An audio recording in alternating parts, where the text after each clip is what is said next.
We are back with another episode here at Make It Make Sense. And this is my beautiful host, Yaya. I am Nubia. And let's go on and just get into it. Let's get right into it. The first topic we got on the dock is going to be the trial between Cassie and, Sean Puff Combs, whatever his name is, versus the world. We're going to say that the world, because this man is an absolute terrorist.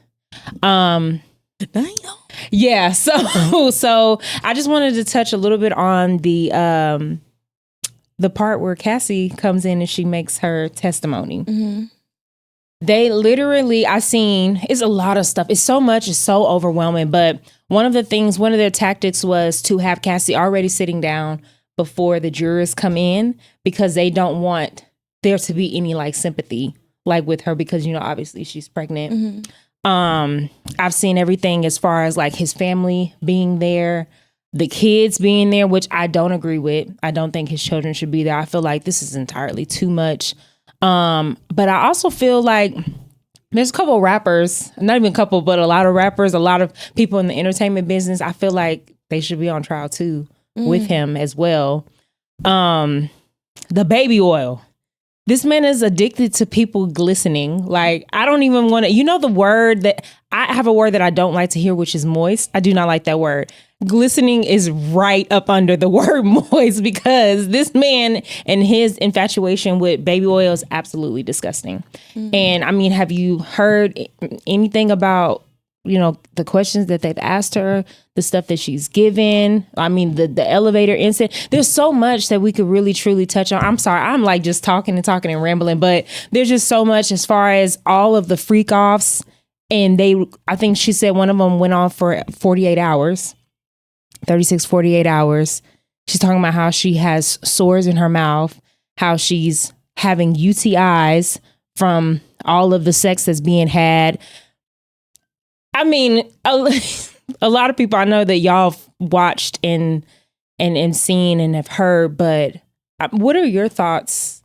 I mean, it's a lot of thoughts. That's why I just kept rambling. I was like, if I don't stop talking, she ain't even gonna get a word in, and we're gonna be 5 minutes into this topic, and I'm just still talking about the trial. I'm a really good listener, so I was just gonna let you go there.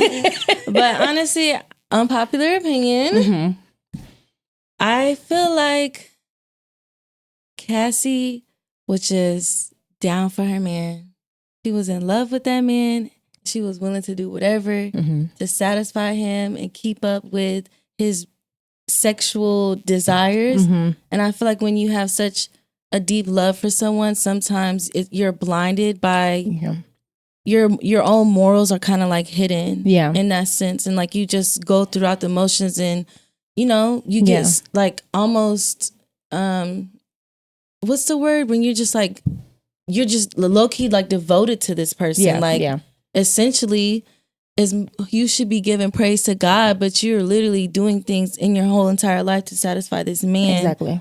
And I feel like it's unfortunate that those things happen, and I feel so terrible that she lost herself so much in that relationship. But at the end of the day, I don't think that it was... I think that it was consensual, and it's just like... Definitely.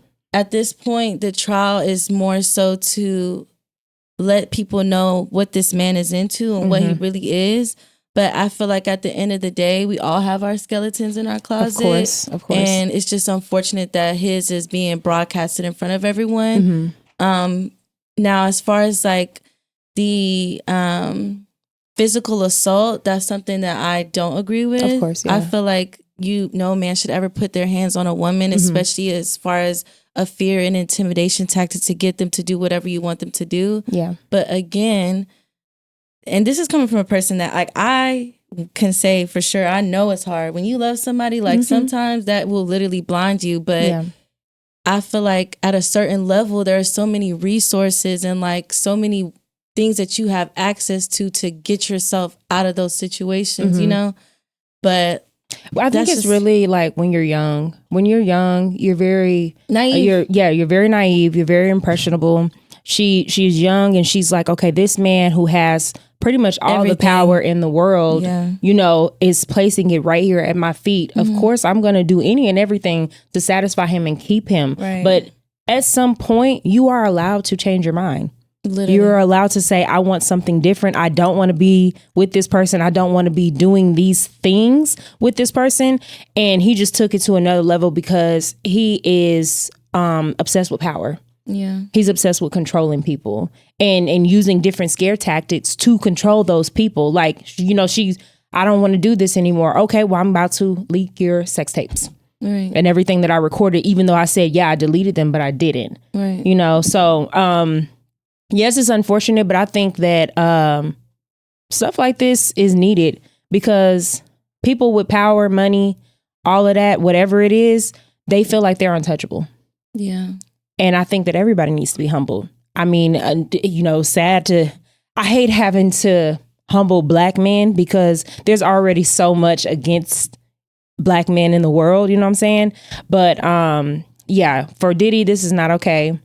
And I just say prayers to his kids. That's what I guess I was so more like focused on is like this.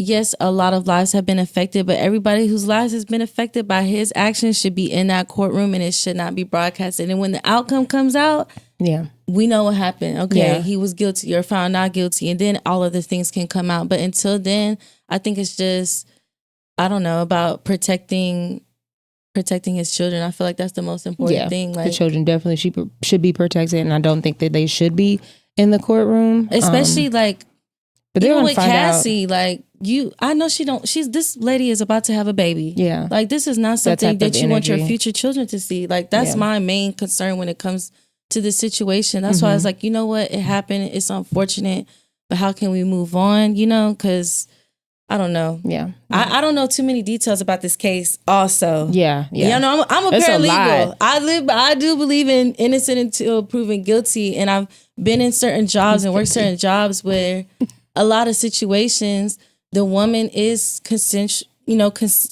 at first. And then absolutely you are okay to change your mind. And at that point, walk away. But if you have any doubt in your mind, like this isn't for me, I don't feel right. And you communicate that and then it turns into something else like physical assault. Blackmail, all of that. That's when I'm like, okay, no. But in the beginning, and I'm saying this too, because I feel like I want all the people to watch this, especially when it comes to young girls. There are so many red flags and so many signs in the beginning. Yes. I want y'all to pay attention to those before it gets to this point. Yeah. You know what I mean? Like, because a lot of people won't end up getting justice. Like, some people won't get justice and some people are still in these situations today. Yeah. And with that being said, make sure before you get yourself in these situations and before you devote yourself and fall in love with the man that you don't think these red flags are Six Flags. It's not Six Flags, man. It's not fun. It's not fun. He's crazy. Yeah. I know there had to be signs. That power shit is sexy to a point. To a point. Anyways, I digress. Yeah. Y'all let us know how y'all feel about it. Yeah. And we can go on from there. Period.